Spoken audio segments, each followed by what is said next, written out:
Buenos días, buenas tardes, amigos y amigas, seguidores y seguidoras del Centro Virtual de Estudios de la Gestión Pública. Hoy, desde Paso de Mariñán, en La Coruña, España, estamos como cada año reunidos ahora en las 17 jornadas de Derecho Administrativo Iberoamericano, el profesor Meilán Gil, y nos acompaña su director, el doctor Jaime Rodríguez Arana, quien es el que convoca a un grupo cada vez más nutrido de investigadores en el derecho administrativo de todos los países de Iberoamérica durante una semana a platicar de diversos temas. Y hoy fue, evidentemente, por la importancia que ha tomado en los últimos años la tecnología en la cuarta revolución en el siglo XXI. Don Jaime, gracias por aceptarnos esta entrevista, estar aquí con nosotros y platícanos de qué se trata estas jornadas que se celebran cada año. Con mucho gusto. Un saludo muy cordial y afectuoso a todas las personas que siguen las transmisiones del Centro Virtual de la Gestión Pública. No es la primera vez que participo, ni la última. Eso lo esperemos. Y estoy muy contento además de estar con Carlos Matute y Miguel Alejandro López Olvera, dos grandes juristas del derecho administrativo iberoamericano, en estos días con un grupo, como él dice, nutrido. Este año incluso hemos rebasado todas las expectativas y bueno, yo estoy contento porque quiere decir que las personas que se ocupan del derecho administrativo en Iberoamérica tienen mucho interés en las materias que aquí se desarrollan, y este año hemos puesto como tema central derecho administrativo y tecnologías, porque es uno de los temas, como dirían los periodistas, de palpitante y rabiosa actualidad que hoy tiene el derecho administrativo ante sí, y nosotros no podemos ser ajenos a la dimensión tecnológica de la realidad y a la importancia que tiene, y lo que planteamos, ayer lo dijo el decano del Colegio de Abogados de Madrid en una brillante conferencia que puso inicio a estas jornadas, y queremos que el derecho esté presente en todos los avances tecnológicos, en toda la innovación tecnológica, que no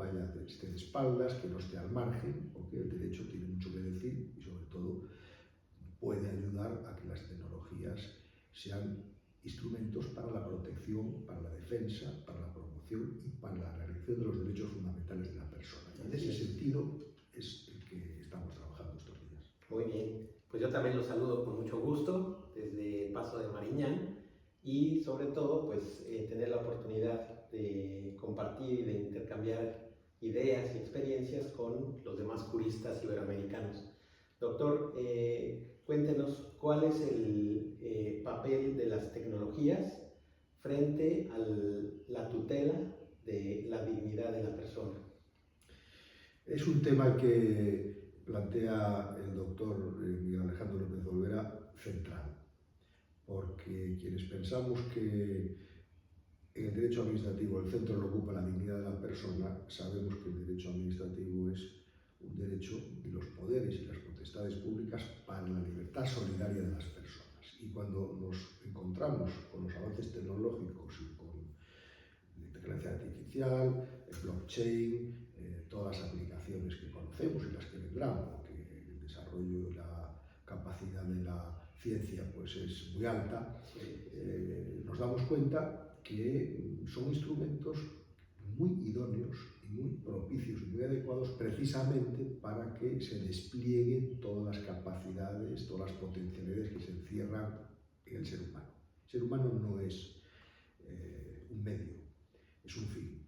Y el ser humano, cuando se plantean las potestades públicas, es su destinatario, pero tiene que realizarse también a través de las nuevas tecnologías de manera que sobresalga esa dignidad. Claro. Y en ese sentido es que estamos trabajando en estos días. Ya hemos platicado, creo que la última vez que nos vimos platicamos del dilema del semáforo. Cómo desde hace muchos años hay procesos de automatización en que la autoridad utiliza para expresar sus actos de autoridad. Hace 60 años, en un banquito en el centro, una esquina se ponía un policía de tránsito y daba paso a las personas según tiempos y según él iba viendo que convenía que circulara el tránsito. Después se fue automatizando. Después incluso se utilizó este sistema para imponer multas. Y ayer, y esa es una pregunta que sí quería comentarte, hacerte, mejor dicho, el semáforo es un proceso de automatización, pero lo que estamos viviendo es más allá de la automatización. Es esta inteligencia artificial que autogenera conocimiento. Y ese es, yo creo que el quid de lo novedoso, no la automatización. ¿Cuál es tu opinión sobre esta inteligencia que autogenera conocimiento a partir de algoritmos prediseñados por el ser humano y controlados especialmente por las grandes empresas? Es una cuestión también central y básica, porque efectivamente la automatización de las decisiones ahora con la inteligencia artificial se encuentra en una nueva dimensión que a mí personalmente no me parece que sea una dimensión totalmente innovadora, porque yo creo que el que pueda haber para ciertos casos estandarizados pues una capacidad de la administración sin innovar en lo que se refiere a la discrecionalidad, sino aplicando mecánica y automáticamente pues supuestos de hecho, pues me parece que es lógico y natural. El problema, como tú muy bien apuntas, viene por la capacidad de generar conocimiento y lo que es más delicado, por la capacidad que se le puede dar a las máquinas para tomar decisiones en materias discrecionales. En casi todos los países europeos, los consejos generales del Poder Judicial han hecho notas, instrucciones acerca de pues, cómo se aplica la inteligencia artificial en las sentencias y cómo se aplica también, y dan recomendaciones para los abogados. Y lo que sí yo he encontrado es que hace referencia a la supervisión humana. Es decir, que el ser humano en las materias que se refieren a toma de decisiones, donde hay que integrar variables y conceptos que hacen referencia a cuestiones, si se quiere, cualitativas, porque para la cuestión cuantitativa todos entendemos que esto funciona muy bien, sí, pero sí, sí. claro, cuando hay que integrar cuestiones de derechos humanos, la máquina tiene sensibilidad hacia los derechos humanos, la máquina tiene sensibilidad hacia la participación, la máquina tiene sensibilidad hacia la descentralización, pues eso está todavía por ver, porque Claro. puede ser que pueda integrar o tener presente miles y millones de posibilidades y de escenarios, pero luego, claro, también, y esto hay que decirlo, a veces al interior del algoritmo, según y cómo, pueden aparecer elementos que nunca escapan de la consideración humana, porque incluso cuando hay los sesgos, que muchas veces aparecen, esos sesgos están metidos por alguien. Claro, yo no me claro, creo claro. que esos sesgos se autocrean o se autogeneran. Eso está puesto por alguien. Hay películas que tratan de este tema y que las hemos visto, yo por lo menos en uno de los viajes a América, Justicia Digital, Sí. que plantea este dilema. Y creo que la gran aportación de la inteligencia artificial, de la dimensión generativa o aplicativa, es muy importante, pero tenemos que tomar medidas, igual que las tomamos cuando la administración toma decisiones en otras áreas, para que se prevenga. Que un profesor, Gutiérrez Colantuono, que ha hecho una tesis doctoral hace unos años sobre la dimensión preventiva en la toma de decisiones desde los derechos humanos, Claro. porque eso es esencial. Si no, podemos acabar, y lo digo con cierto pesar, podemos acabar introducidos en un mundo de dictadura tecnológica. Y el derecho lo que garantiza es que esas decisiones vayan para proteger, para defender, para promover y para realizar la dignidad humana y los derechos fundamentales de la persona. Así es. Doctor, desde pues hace casi ya 100 años que se reconocen en las cartas internacionales y en las constituciones los derechos fundamentales y los derechos humanos, y a la par vemos el desarrollo de la tecnología y cómo el derecho administrativo ha venido evolucionando, ¿no? Primero explicando, describiendo el ordenamiento jurídico, pero ahora pasamos a una nueva dimensión. ¿Podemos hablar de un derecho administrativo de los derechos humanos? Yo creo que no solamente podemos, debemos hablar del derecho administrativo de los derechos humanos, porque el impacto de los tratados internacionales de derechos humanos en el derecho interno de nuestros países, primero pone de relieve que el derecho administrativo ya no es un derecho doméstico, interno, sino que es mucho más amplio, porque los derechos humanos son universales, indivisibles, generales, y por lo tanto, tanto individuales como sociales. Y en ese sentido, yo sí creo que conviene hablar de esta materia, creo que debe haber más investigaciones sobre el derecho administrativo y los derechos humanos, y además, claro, quienes pensamos que, como decía antes, el derecho administrativo es el derecho del poder para la libertad solidaria de las personas, esto abre un margen muy amplio para la investigación, para el estudio. Yo me imagino que las personas que nos escuchan son personas que tienen interés en estos temas y se dan cuenta que se abren amplios horizontes de investigación y de estudio, y para la fundamentación del derecho administrativo va muy bien esta dimensión,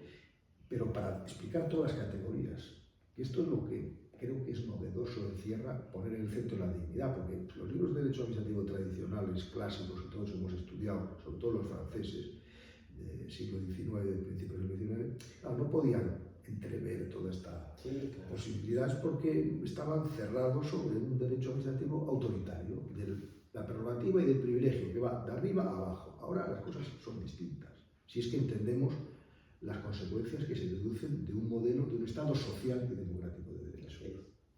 Aquí, qué bueno que lo comenta el doctor López Olvera, Miguel, porque estas jornadas están copatrocinadas por el Derecho Público Global, que es un grupo de doctores que está reflexionando constantemente sobre este fenómeno. Y si bien en estas jornadas se plantean casos de derecho doméstico, una suerte que nos ayuda a hacer derecho comparado, aunque no sea la intención o el nombre de este congreso, hoy te lo voy a decir porque sí nos permite comparar lo que está sucediendo en Uruguay, en Argentina, en Perú, en México y en los distintos países, en España, en los distintos países iberoamericanos, pero no es una suerte de derecho comparado. Lo que andamos buscando son denominadores comunes en un derecho no estatal, y esto lo subrayo, no estatal, de un orden jurídico global. Tú le haces énfasis, lo cual es muy apreciable, a la parte principal del derecho administrativo global. Pero aquí también se ha abordado mucho de la parte operativa, estructural de este derecho. Y en ese sentido, en tu opinión, ¿cuál es el papel que juegan las grandes transnacionales vinculadas con estas tecnologías y los estados en sus modelos o estrategias de regular o no regular la inteligencia artificial? Efectivamente, nosotros dirigimos un grupo de investigación de la Universidad de A Coruña que se llama Derecho Público Global, desde hace creo que 15 años. Es un grupo que tiene un programa también específico de un curso que se llama Derecho Administrativo Global, que ofrecemos para el que quiera, antes era presencial, ahora es online, y efectivamente dentro de este grupo trabajamos desde la parte de los conceptos, fundamentos y principios de lo que es el derecho global, que realmente, en buena medida, si hacemos un análisis sectorial de todas las áreas que están concernidas, porque, claro, hay la parte de los fundamentos que construyen el edificio, pero luego tenemos las fuentes del derecho global que pues ya no son las fuentes tradicionales.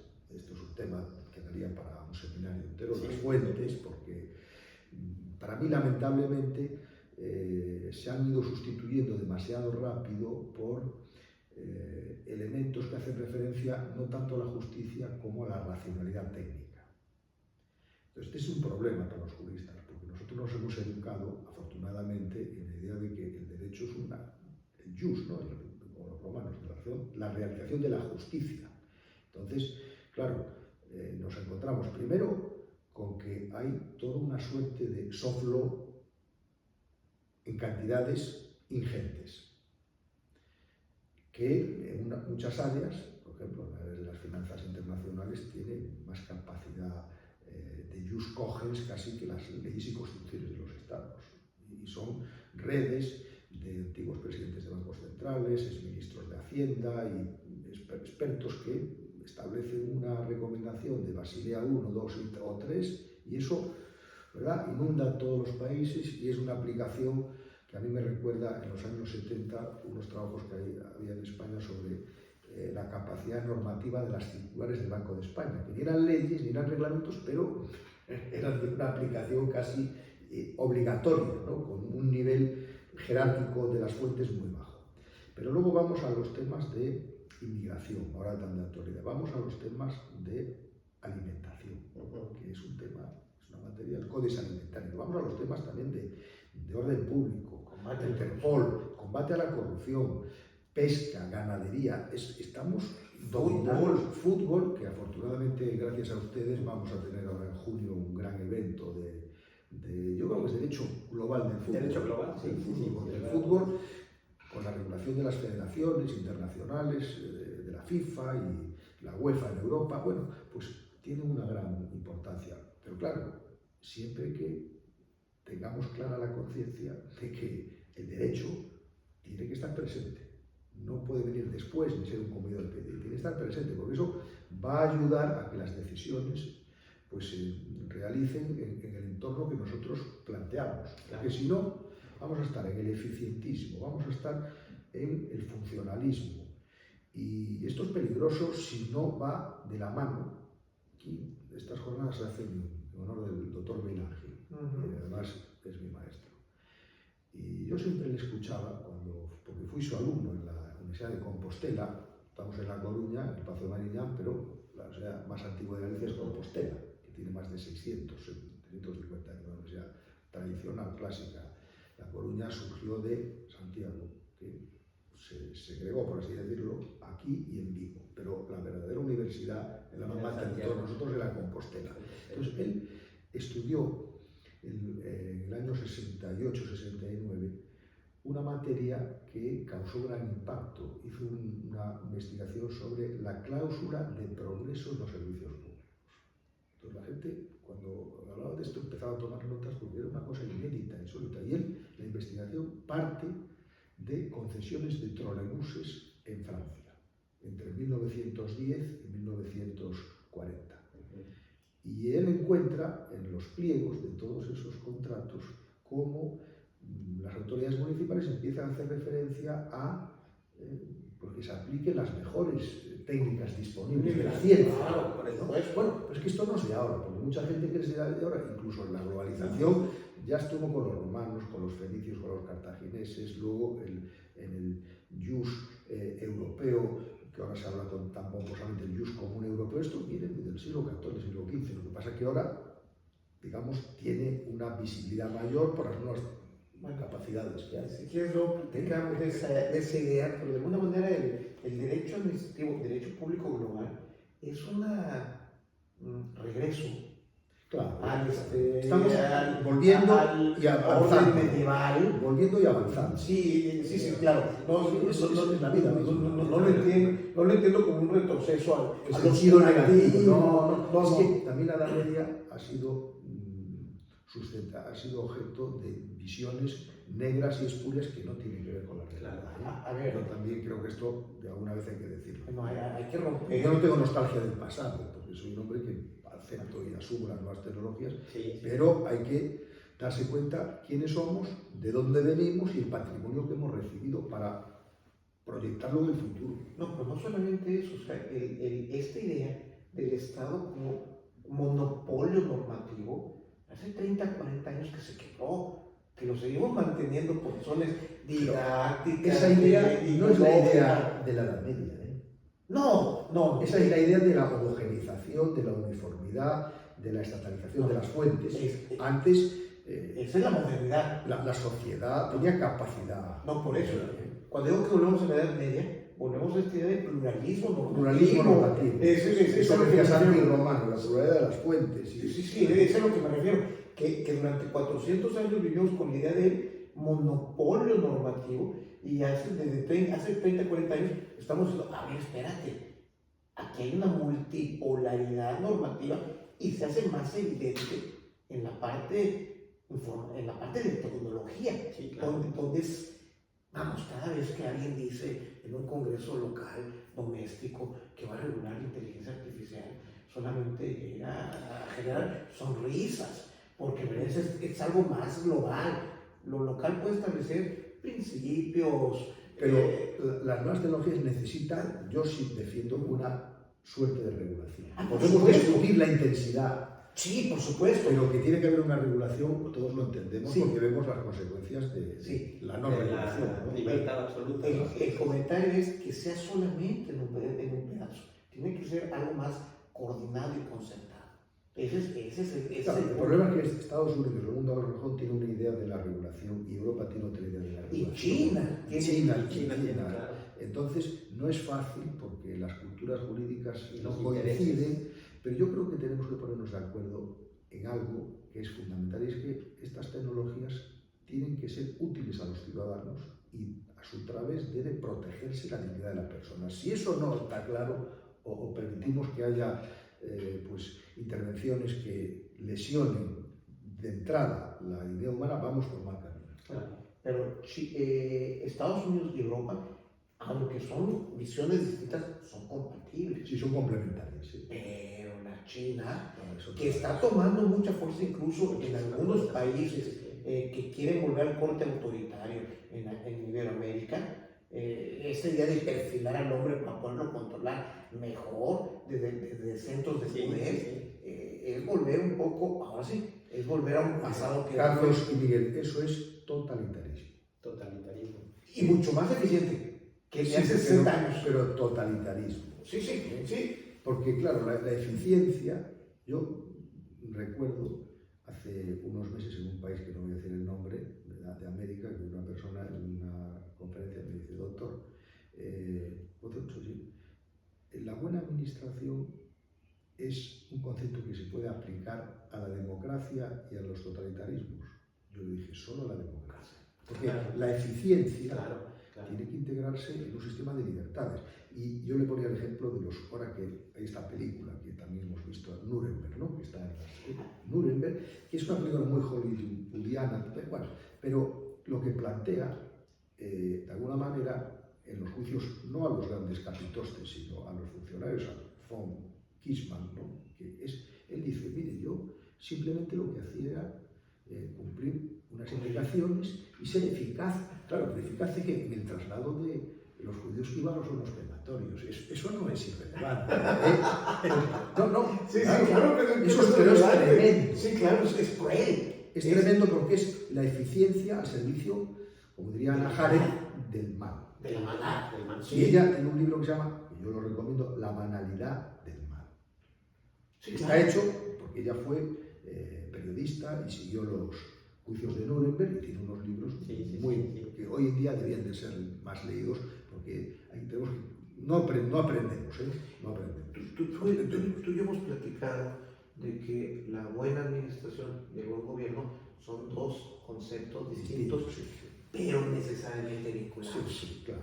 O sea, no puede haber Porque buena gobierno y administración No, Sí, no claro. puede haber buena administración si no hay buen gobierno. Y buen gobierno Sí, buena necesariamente implica participación ciudadana, democracia, respeto a los derechos humanos, respeto al otro, una suerte de autonomías que se están constantemente entrelazando. Y bueno, y esto permite volver a la parte de las jornadas. Sí. Esto se ha hecho durante 17 años. Bueno, Del Piazzo me decía que él cree que desde hace 20 años, porque, no sé, debemos llevar mal la cuenta, alguien debe llevar mal la cuenta, porque él fue pionero él con Comadira, venían aquí, pongámosle 18, 19 o 20, y éramos 30 personas solo, maestrandos de 3 universidades de América que venían con las cabezas de serie, claro, eran personas como Del Piazzo, como Comadira, Claro. de gran Sí, sí, sí. potencia académica y tenían con sus colaboradores. Luego he ido tomando distintas velocidades Sí, sí, sí. y ahora yo digo que es como un mini FIDA, Es un mini FIDA. ¿no? Sí, sí, sí. Para nuestros amigos, el FIDA es el Foro Iberoamericano De de Derecho Derecho Administrativo. Administrativo, Nos reunimos que celebramos cada año en algún Este año lugar. será en Quito. Sí, claro. Si Dios quiere, en Quito, Quito. sí. Sí, para que nuestros amigos sepan de qué estamos hablando. Y bueno, eso porque ayer precisamente Del Piazzo hizo una ponencia de 10 minutos de la parte ética, Claro. del manejo de la tecnología, que si bien no es derecho, sí es necesariamente lo que una de las fuentes del derecho administrativo o del derecho público global. ¿Sí? Así es. Pues no sé si quieres comentar algo más, Miguel. No, pues que es un placer estar aquí en Paso de Mariñán y sobre todo escuchando las interesantísimas ponencias que nos ofrecen, ¿verdad?, nuestros colegas, los juristas de Iberoamérica, sobre un tema tan relevante y tan importante de discutir en este momento que son las tecnologías, el desarrollo, ¿no?, en esta cuarta revolución industrial. Y pues agradecerle al doctor Jaime Encantado. por su Encantado. invitación y por permitirnos Dialogar con platicar. personas de la categoría de Carlos Matute y Alejandro López Olvera. Un placer. Yo lo único Ustedes también. para concluir esta emisión de este programa Entre Amigos con don Jaime Rodríguez Arana, comentarles que lo que estamos viviendo no es un cambio, no es una evolución gradual del orden normativo. Realmente estamos, como en las tecnologías, viviendo un cambio disruptivo del derecho público, y pues no basta más que decir que ya saben que en el Centro Virtual de Estudios de la Gestión Pública tenemos material gratuito en las redes del centro y de Carlos Matute, que no olviden compartir estos contenidos porque ya saben que un me gusta siempre es útil para la difusión del público. Y por favor sigan las distintas grabaciones que vamos a hacer en estas 17ª jornadas de Derecho Administrativo Iberoamericano en homenaje o llamadas en homenaje al profesor Miguel Ángel. Buenas tardes, buenas noches o buenos días. Muy amables.